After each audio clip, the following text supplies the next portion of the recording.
Welcome to Lucknow Kya Hai? I'm Ajit Chak and I'm your host for the day.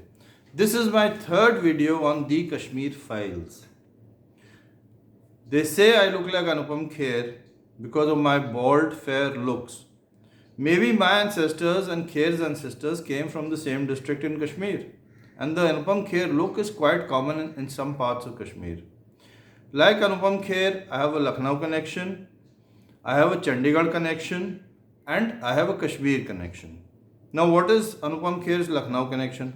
Anupam Kher used to teach dramatics or drama in Lucknow in the 1970s and 1980s, probably, or probably even before that. He used to teach in Loreto Convent, as far as I'm aware. Anupam Kher has a Chandigarh connection because his wife is the member parliament there. I have a Chandigarh connection because I work in a newspaper called Daily World out there. And of course, we are both Kashmiri Pandits. But I look at the Kashmir Files from a different perspective. I have asked that the government provide a solution to the problem. And there are only two solutions to the problem. One, Kashmiri Pandits should be settled all over India and there should be job reservations for them all over India. Two, law and order must be restored with utmost priority in Kashmir, and the militant must be weeded out forever from Kashmir. That is the two solutions I am proposing. However, it is also very important to tell those people who are today questioning the fact that a genocide never took place in Kashmir as to what exactly happened in Kashmir. There are people who have posted RTIs on Facebook saying that only 200 Kashmiri Pandits were killed. So how is it a genocide?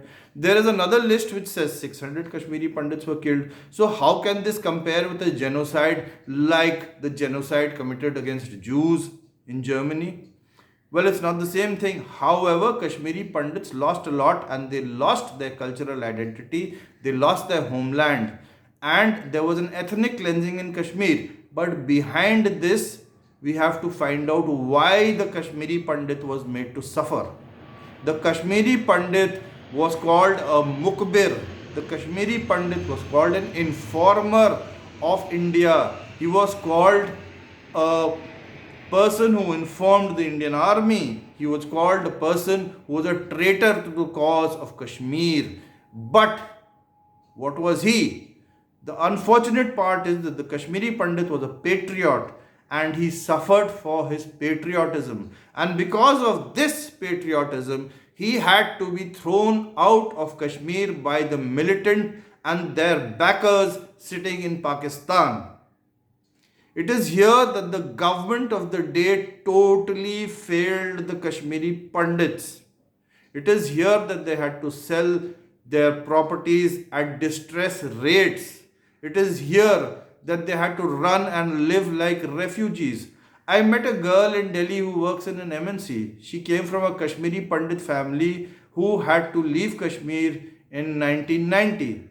7 people came to Delhi and they were among the privileged few. 3 generations, 7 people, grandfather, father and children, all had to live in one room of a Sarkari bungalow for almost a year and cook outside.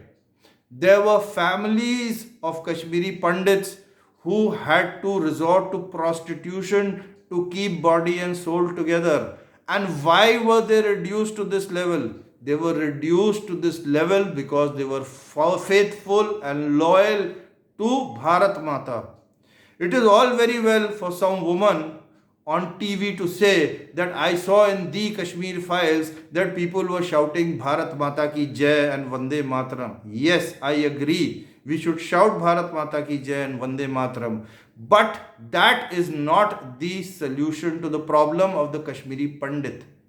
As I said, there are only two solutions. One, job reservation all over India. Two, restore law and order in Kashmir at all cost and weed out the militant forever. Jai Hind, Jai Bharat.